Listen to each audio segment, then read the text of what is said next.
Hey everyone, it's LS, and this is going to be a vlog which is just talking about everything that's been going on with me for the last 2 months, as well as stuff that's, going to be going on going forward. And I wanted to make this vlog so that everything's just in one sitting, because lately, I want to say about the past month and a half, I haven't really been active on social media, haven't been streaming.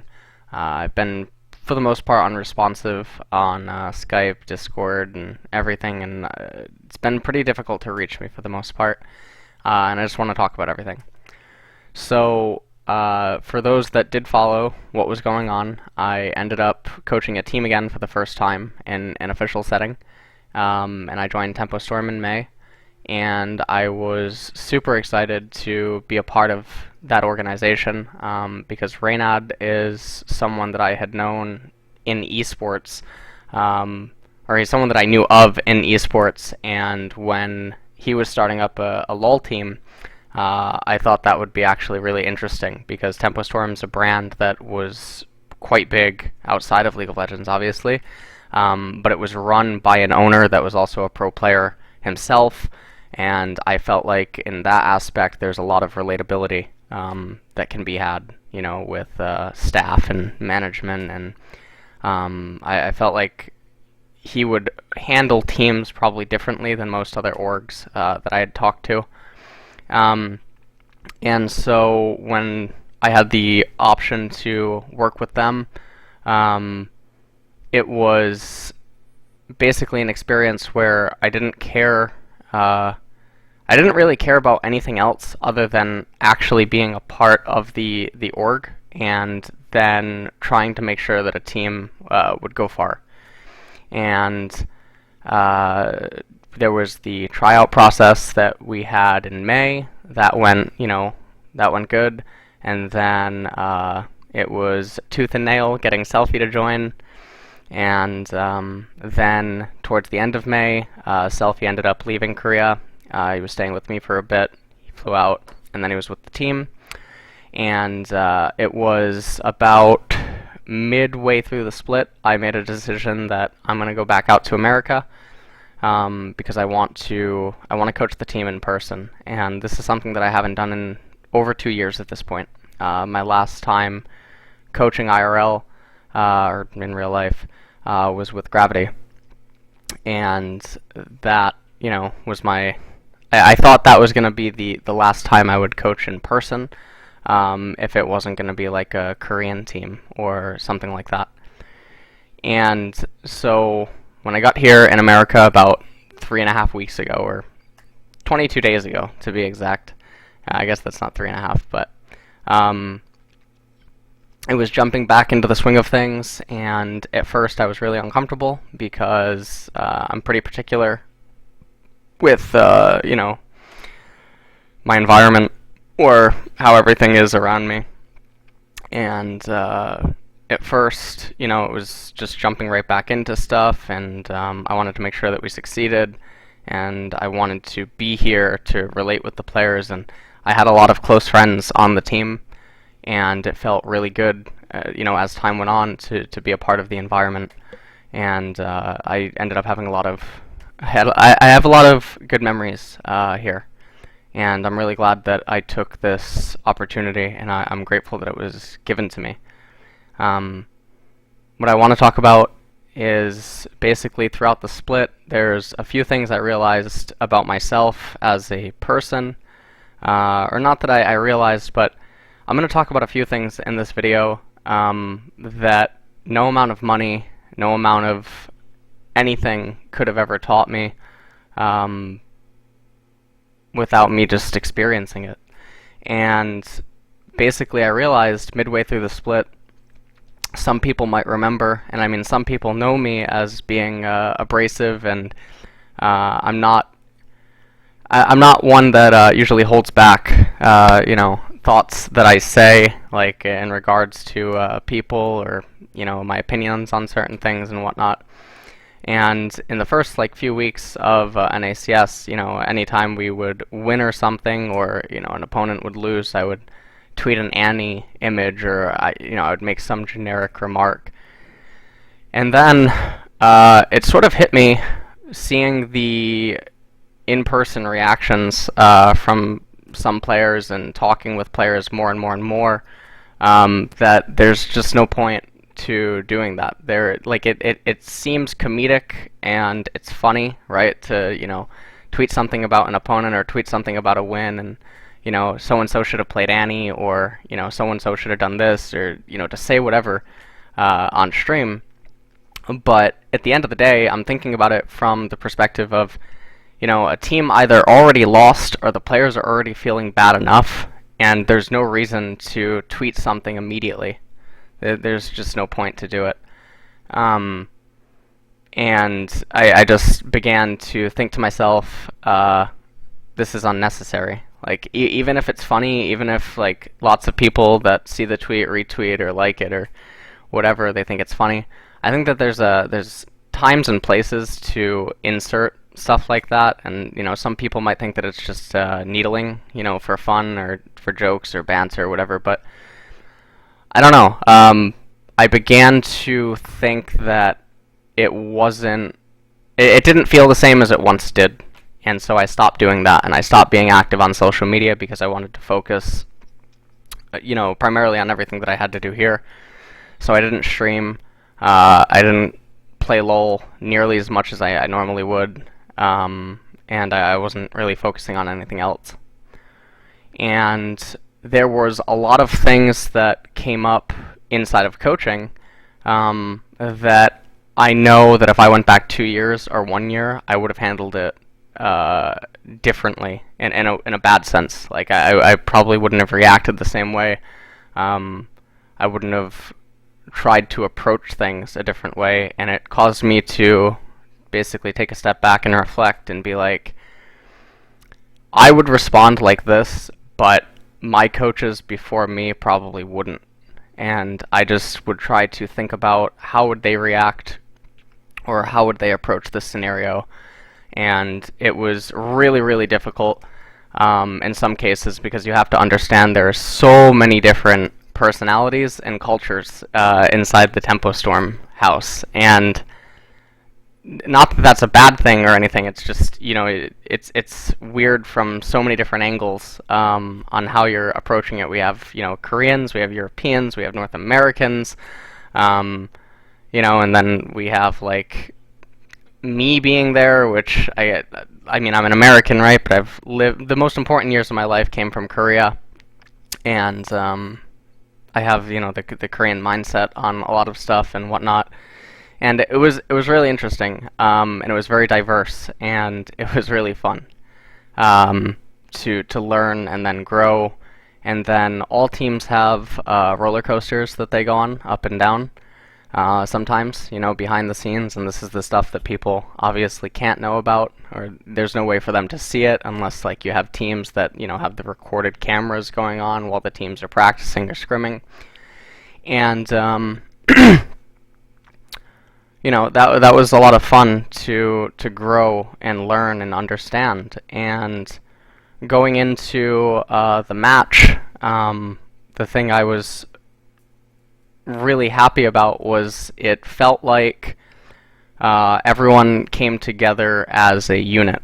Sam and Freeze they had different uses inside of the team, and they both understood it, and I really felt like we were making use of the 6-man roster in a true sense. And I felt like towards the end of the split, a lot of stuff was getting a lot better, and I felt like the players, both as people and players, improved dramatically. And I know that, no matter what ends up happening, I feel really good getting to see and watch their growth and then play a part in it to some extent. However, they feel about themselves right now. Moving forward to game day versus GCU, I ended up flying in one of my old I ended up suggesting to TempoStorm that we bring on one of my old mentors and one of my old coaches. His ID is Kaizen Master. People might know him from Street Fighter. But he's someone that used to mentor and coach me. He's, is one of my coaches from, ages 12 to 17, and then I would, remain in and out of touch with him. But I considered him. I remember going up to management one day, a few days before the match, or like a week before the match, and I said to them, I know a guy that is the invert to me, and he's going to be able to do stuff that I can't do. He's going to be able to reach, certain areas inside of people that I'm not going to be able to, because that's my own shortcoming. That's my weakness. And we talked to him, and we thought we weren't going to be able to bring him out here. He was able to arrive before the match, and I think that he played a really big part in helping with a lot of the emotional aspect, and helping a lot of the players' mentalities and approach to stuff. And I'm really glad that he was able to come out here and make the trip and stuff. And I'm glad that TempoStorm was able to help him get out here and all that good jazz. And on match day, I remember waking up, I think it was like 4:30, and I had never felt nervousness for others in so long. I had never felt like I wasn't nervous for myself. I was nervous for the players. I was nervous for Reynad. I was nervous for literally everyone but me, and I had never had an experience like that since I can remember.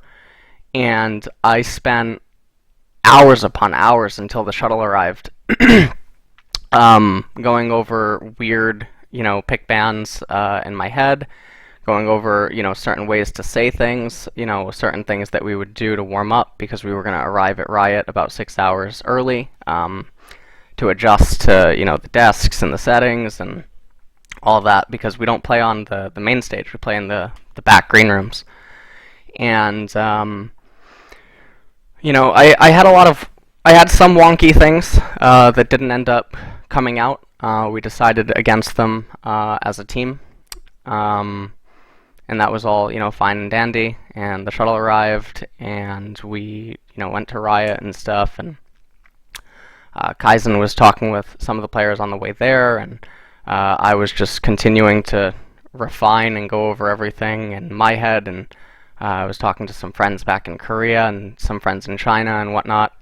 And we got to the studio, and we got ready, we prepared, and all that stuff. And the series went to Game 5, and I personally feel really good about every draft except for Game 5, although I know a lot of people on Reddit and Twitter feel like Game 3 was a weird draft. But I think that the only draft that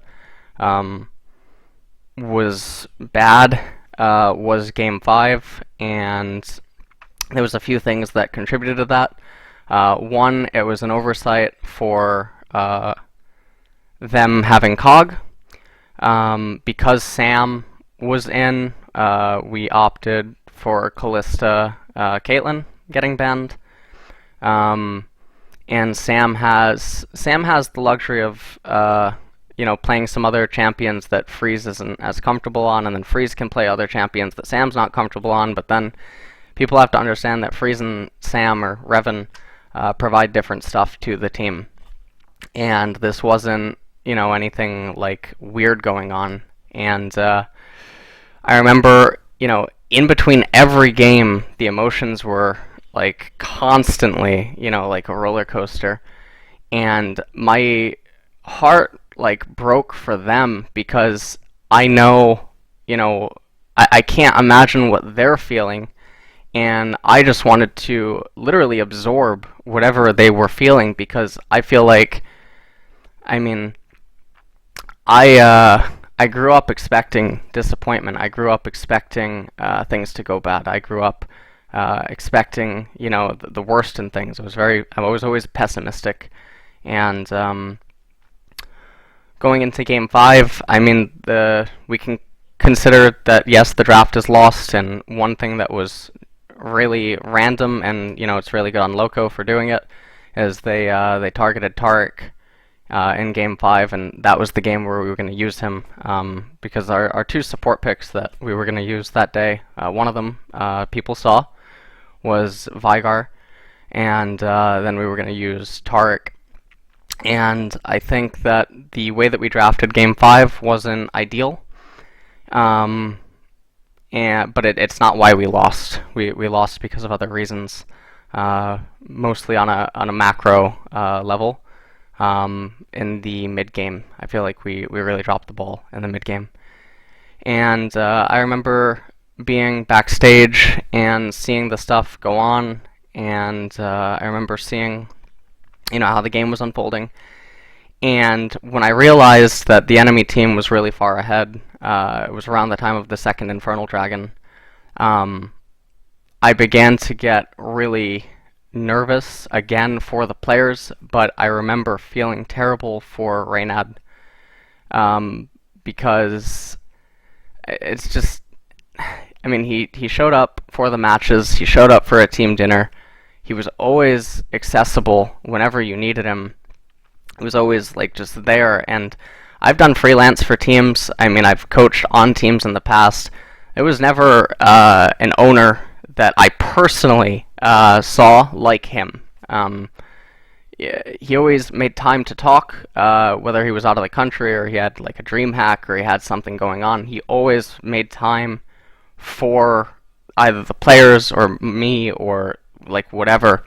And he was overly accommodating, almost to the point where you would think he didn't care. If we needed something, he'd be like, if you really think that you need it or whatever, I trust you. Just, say the word and we'll get it done. And going from Gravity to TempoStorm in terms of experiences, IRL, it was literally night and day. There was no comparison.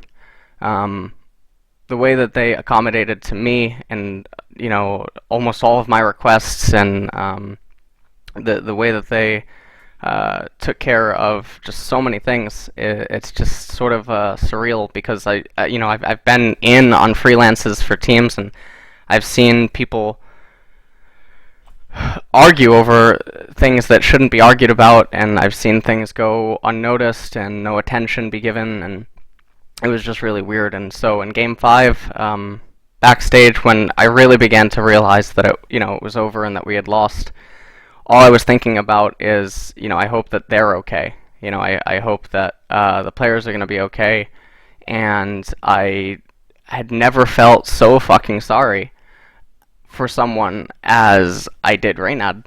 And I wanted to cry because I made a promise to him in May. I said, I will get us to promo. I'll win promo. And I know that he trusted me to do that, and I trusted myself to do it. And I don't know. There was a lot of things I learned throughout the way that would have changed how I would have done some stuff in weeks 1 or week 2 or whatever. With building up to certain things, and there's a lot I learned about myself, and I never really felt like that before, ever. I had my fair share of tournament matches and tournament losses and going to studios and stuff, but nothing really felt like that day.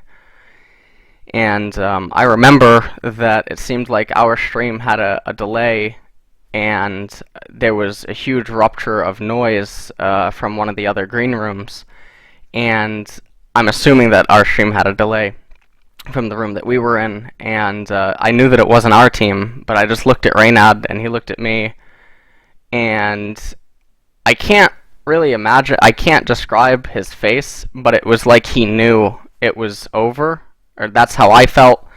And then I asked the question, was that them, or is our stream delayed? And I never felt so bad as I did in that split second. And it wasn't like I didn't feel like I was being blamed or anything like that. It was just like I don't even I don't even know. I really don't even know how to describe it. And the game ended, and I went into the room, and the players were extremely emotional, and management went in there with me, and we talked after a brief silence, and we talked about the room and the immediate stuff that's going on in their head as they're talking about the game, and I'm trying to explain to them that the game, there's no reason to dwell on it. It's only going to make you feel worse, and I tried to explain to help lessen any pain that franchising's here, and technically there's no relegation, and technically and technically and technically and technically, and anything I could do to try to take their pain away.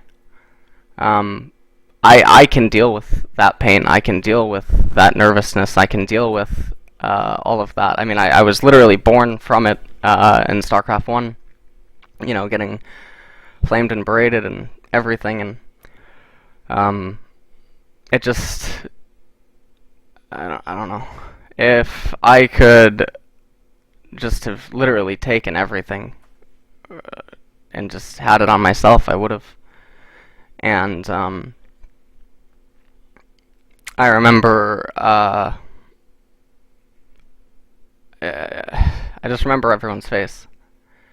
And Reynad and I went out to talk after, and all I could keep saying was sorry, because that's all I could really feel. And on the rides back, everyone was pretty exhausted, everyone was really fatigued, and no one really talked and whatnot. And that's understandable. And then I know, like, reading Reddit and stuff, this is like the exact stuff I was talking about from the tweets and the social media usage, is there's a lot of people that they don't understand what goes on behind the scenes. They don't understand, why is X happening? Why is someone doing this? Or, everyone's quick to blame and flame people for anything. And one thing that stuck out in my mind is there was a Twitter interaction I had months ago, and I had immediately harped on Wild Turtle for something. And it took someone that I respected to comment to me enough that, why even say this? Because it's obvious that the result doesn't matter. And it was high. And I remember reflecting on what he just said and looking back at the clip and being like, you know what? It didn't matter. He could have done nothing there and the result would be the same. And he went for something, and it's weird to say that unless you're a pro, you can't understand the desperation or the feelings that might go through their mind, or why are they doing certain things, or why are they overlooking certain things, or why does it look like they don't know what to do. And you can't understand it because of the pressure that is going on, and sometimes people don't operate super well under pressure. And I just remember thinking about that instance and reading the comments on like Freeze and Reven and just players in general.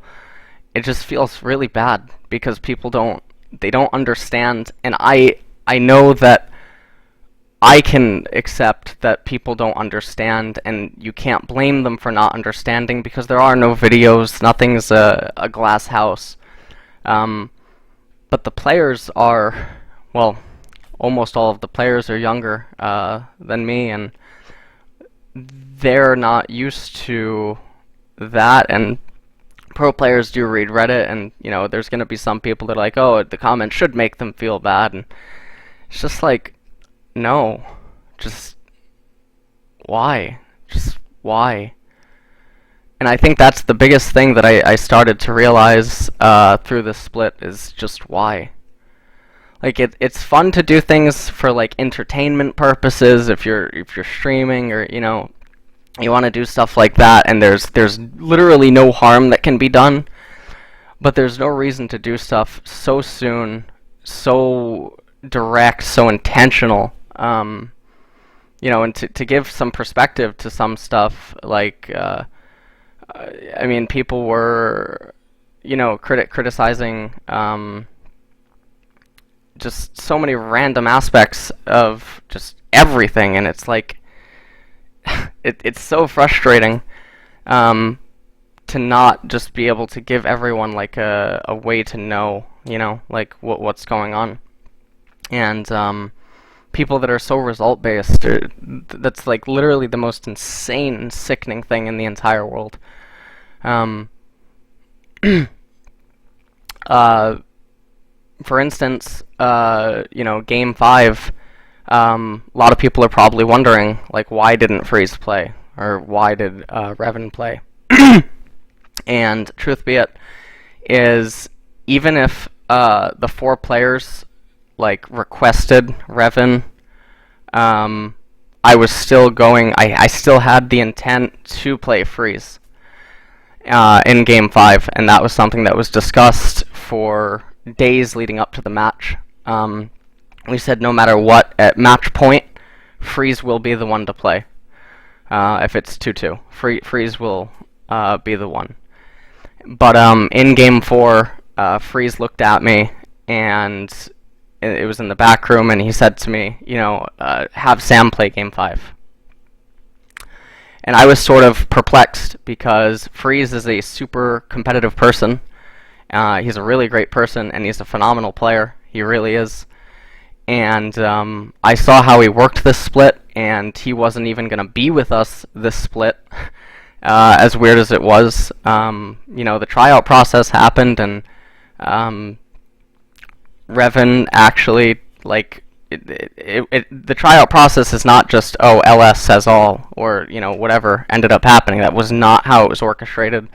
It was 10 days of games and stuff, and Reven, there was 3 ADCs in the tryouts in total, I think, 3 or 4, and Reven got the tryouts, but it was acknowledged that Freeze was better at punishing people. He was a bigger lane bully. He was more mechanically sound in certain ways, and then Reven had a trade-off that he does stuff that Freeze doesn't do, that unless you're a part of a team you can't really understand. But then on top of that, something that people didn't get to see in the split is Reven can play other champions that they're not your they're not your run-of-the-mill ADCs. People might realize he brought out Jace multiple times, and so it opened up Jace flexes. He can play mid and top lane champions in the ADC role, and he can play them to a point where he's so comfortable that it doesn't matter. Because originally he was supposed to go to China to either play mid or top, and so his champion pool is essentially Phil, but his most played champions in general are AD carries, Ezreal, Lucian, and Vayne. And then after that, it's like Jace and Echo and Cassio and whatever. And so there was a lot of stuff that we didn't get to show in the split, that we had in store with him. And, I hope that answers a lot of questions on why was Reven and Freeze getting used interchangeably. And it was because a lot of the stuff that people just didn't get to see because we didn't elect into going that route. I'm like shaking a little bit. But for Freeze to say put Reven in, that was one of the most surprising life experiences I guess I could have, because Freeze is such a competitive person, and throughout the split I know that they saw each other sort of as rivals. In a way, because we were scrimming with them both, we were using them interchangeably, and everyone, they both knew exactly where they stood in the team and what they brought to the team and what they could do and all this other stuff. And for Freeze to make such a selfless request was like it's like I feel like I got to see him grow up in a way, in some sense. Not that like his request is 100% right or whatever, but for him to be the one to say let Sam play or let Reven play or make him play. That's the only reason that he played Game 5. If the other 4 players would have said to me, we want to play with Reven this game or something, I know that I would have assured them, like, no, Freeze is coming in. We've talked about this. We've prepared for this. Don't let your emotions get in the way. And so we went into Game 5 and we lost, and that's okay because there's a lot of stuff that people don't understand about the patch, and there's a lot of stuff that people weren't really seeing inside the game that was going on, and there's a lot of stuff that we could have done better to not lose, and the draft could have been better, and it was just other stuff, and at the end of the day, it's okay. It's okay to lose as long as people feel like they grew and that there was value out of it and that there was a learning experience. And again, going back to the post day, there's that like meme thing where that saying like I am woke or something, right? But I was saying yesterday briefly, like I'm awake. I'm aware. I realized that it's pointless it's pointless to do a lot of the stuff that I was notorious for, even in the past few months. I'm usually very critical and abrasive, and I think I'll still be that way in some ways, in instances where it shouldn't matter. But I think that I'm very aware now, and I feel self-aware that talking in the manner that I did and conducting myself in the manner that I did, I never would have realized it as severe as I did if I didn't join Tempo this split, and if Game 5 and post Game 5 didn't happen the way that it did. I was almost going to make a tweet that like Game 5 was priceless, but I feel like people would think that's like a really weird thing to say, right? Because usually when you say something is priceless, it's like people can perceive it multiple different ways. But Game 5 and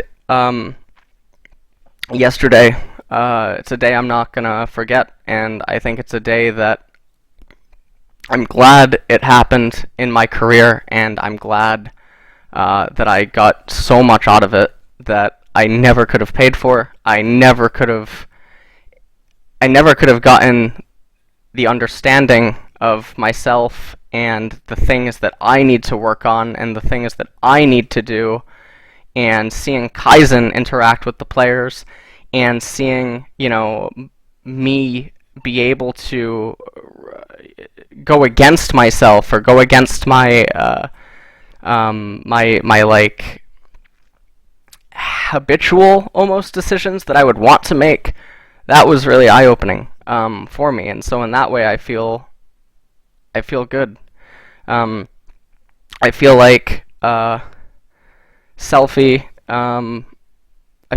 is a star level player, and I hope that people realize that.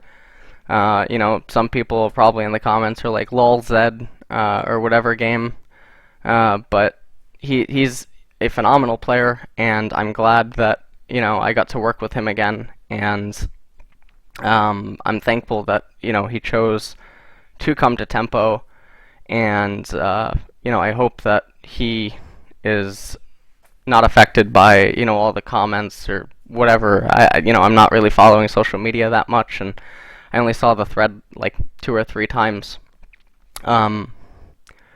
I know some people took out of context stuff that I said about imports, where I've criticized teams in the past for importing players, and now people are looking at Sam, like, why import Sam?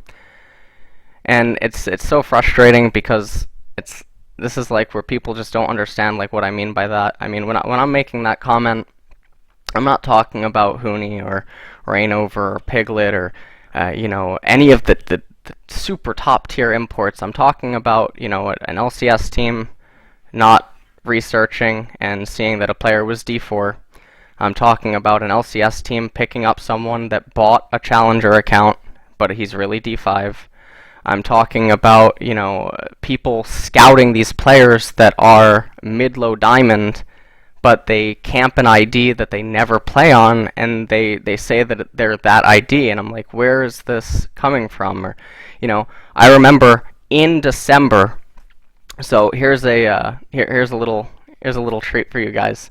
One of the teams that I was going to join a team in December potentially, and that team was gonna have con. And I remember the manager, I told her, just offer this much more, just offer a little bit more, and they ended up deciding not to run the team or purchase the slot and stuff, and I'm like, okay.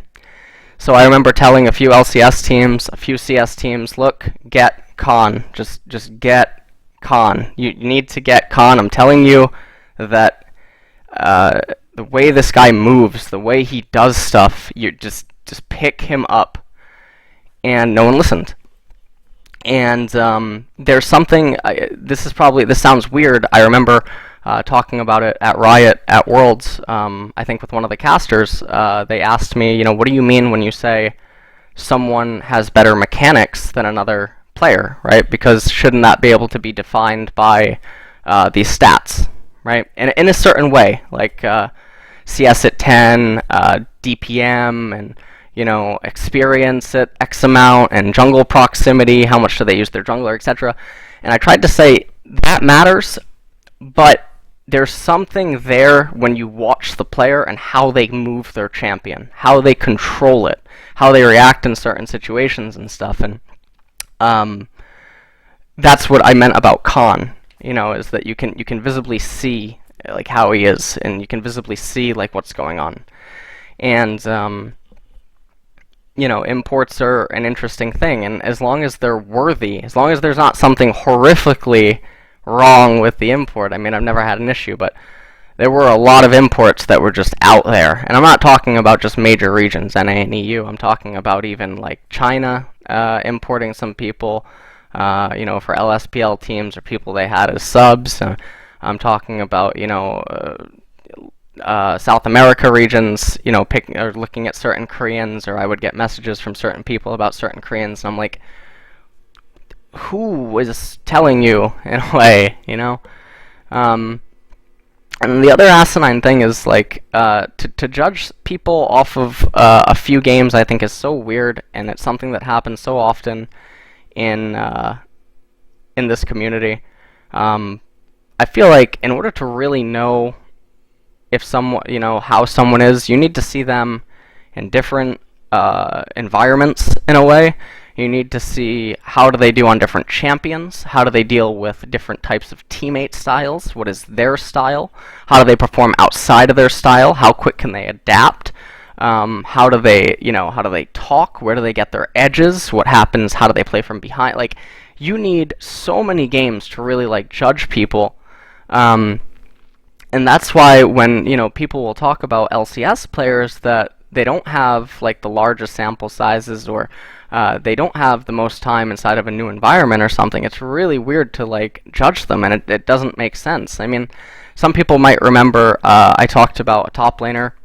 He's from Europe, and still to this day, I would defend that he probably is one of the best Western tops. It's Alfari, and that wasn't just like because I saw him do well in Korean solo queue once. That's because I watched like 50 or like 100 of his games, sometimes on Spectate and stuff when he was here, and I got to see how he was in certain situations, and it was very obvious, and then getting to talk to him and seeing how he conducted himself and how he approached practice. I'm like, that's not normal. Like, Western players, they don't act like this. They don't conduct themselves in this way. And he was almost never result-based. Like, 99% of the time, it was not nothing was like result based. He always like seemed to reflect and be very self-observant. And another player that I praise and I exalt for something like this is like Bjergsen, right? How is Bjergsen so fucking good playing an NA solo queue, right? That is the pinnacle of self-awareness. And I mean, in his own right, he is literally a god. You know, if I mean, there's some Western players I talk about that could play in LCK for sure, and you know, he's one of them. And another person that I feel like is very, very, very self-aware and very critical and harsh on himself is Forgiven. You know, and these. It's no coincidence, you know, that they stand out and you know everything and whatnot. So I hope that gives clarity on you know, imports and perspective on you know, players and stuff. But then you got to understand that sometimes players are on teams not because they're always better than another player in every single metric, but it's because they fill a role that that team might need, right? And the biggest example of this is Bengi, right? Bengi, by no means was he a better jungler than any of the LCK junglers at certain points, right? Everyone would have said, oh, Beyond's an upgrade, Bless is an upgrade, you know, Peanut's an upgrade, Score's an upgrade. Like, all these players are upgrades, right?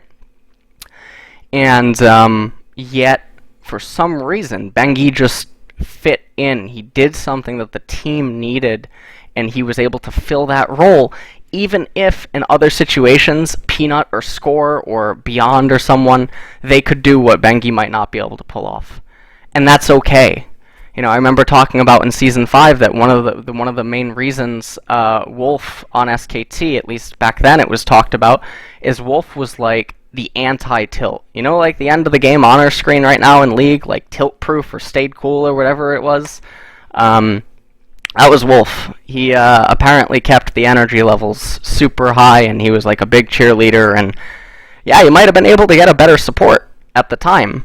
Could you get a support that could keep everyone, you know, in line? Could you get a better support that could, you know, add influence to shot calling and stuff? Could you?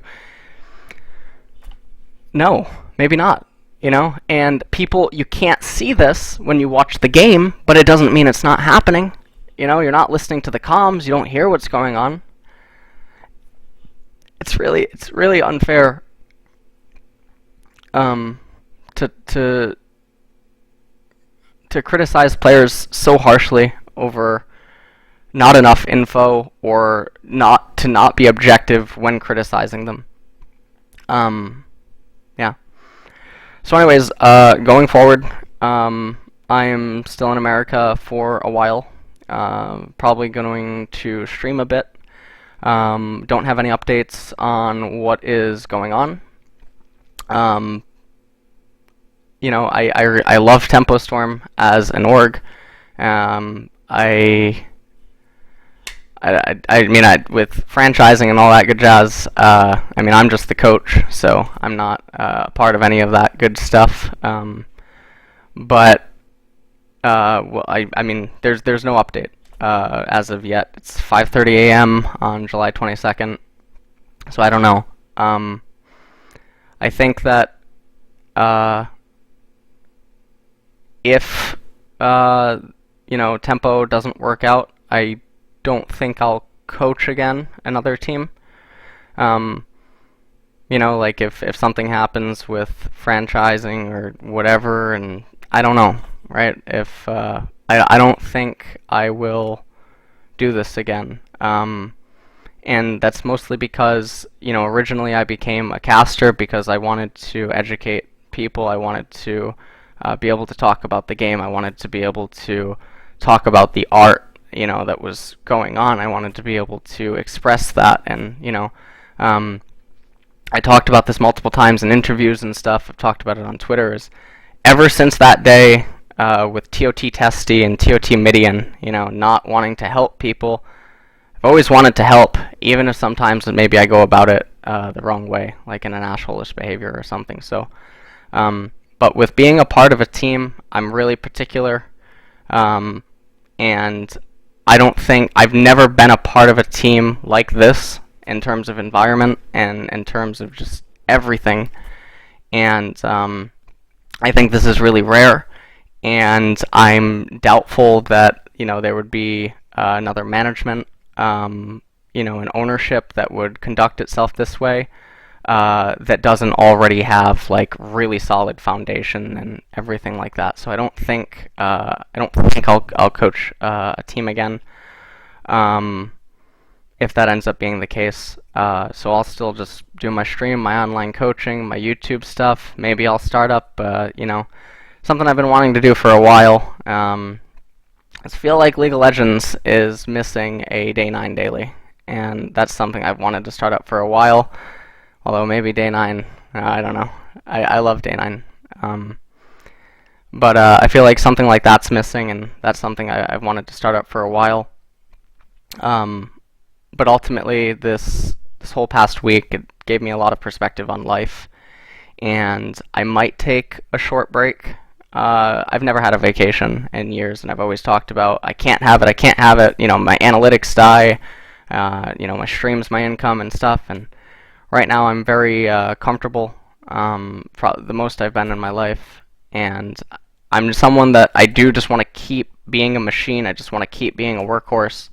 But I think I realized that it's okay to take breaks because, if you repair a little bit or you heal a little bit, maybe you can kick that much harder, next time you go to kick, or you can punch that much harder.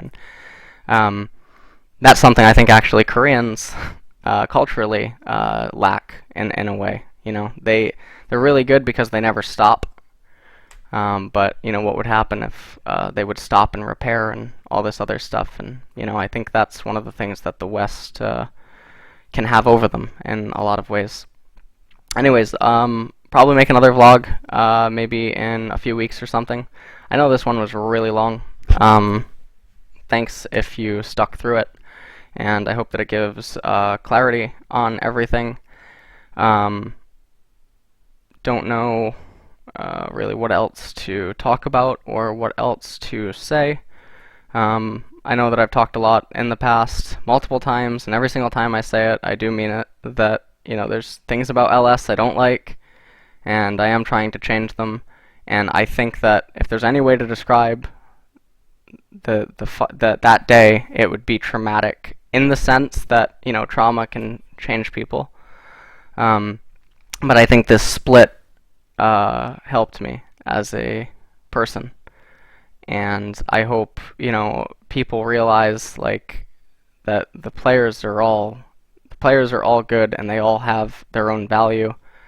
I feel like Sheep is really undervalued, and out of all the players I've freelance coached and stuff, he talks about the game in a direction that is very coach-like, and he has a very analytical mind for the game, and I'm really proud that he was able to start diversifying himself and going outside of his comfort zone with champions, and mixing up play styles and everything. And I hope people realize from the series as well that Wiggly is a phenomenal player, and I think that kid, his prime is still in front of him, and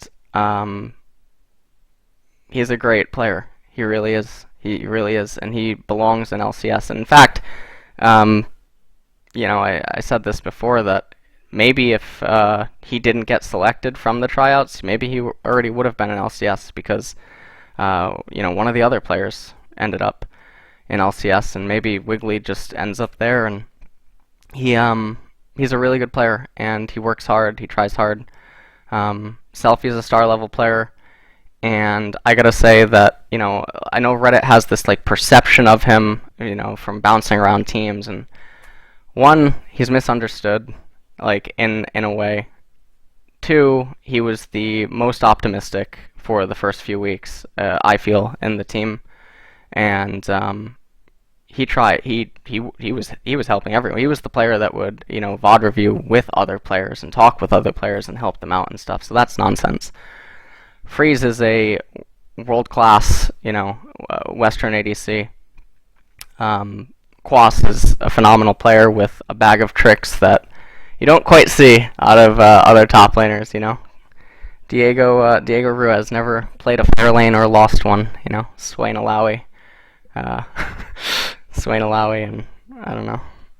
So, it was a good split, and I felt like towards the end, I started considering a lot of them like family, and you know, that's how it is. So, thanks for watching the vlog, and I hope that this gives a lot of clarity, and I'm sorry this is so long. So.